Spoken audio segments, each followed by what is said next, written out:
So today's a really exciting day for us to bring a new treatment to patients here in the Jackson market. It's been a long process. It's not about any individual, it's really about a team.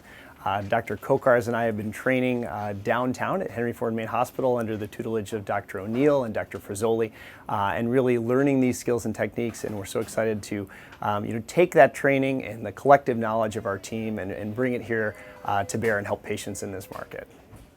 This truly is a revolutionary technology in the sense that patients with severe aortic valve stenosis who previously would undergo open heart surgery to replace the valve can now have aortic valve replacement with minimally invasive techniques through the groin and have the benefit of the advanced technology here in Jackson.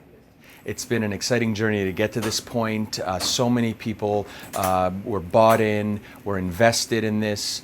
So many physicians that were dedicated to learning these techniques that have come to Detroit and traveled all these miles to scrub in on many, many cases and learn this procedure. And so to come full circle today is a testament to the commitment and dedication of so many people, from the physicians to the administrators to the ancillary staff.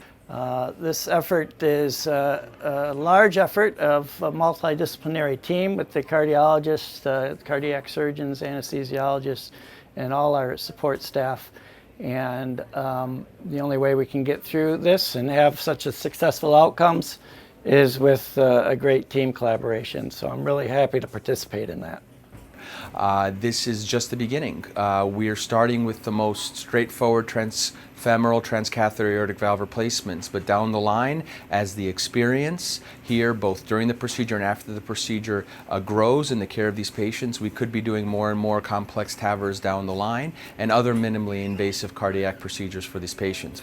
And now we have the standard of care, minimally invasive transcatheter option right here in the backyard of the Jackson community patients.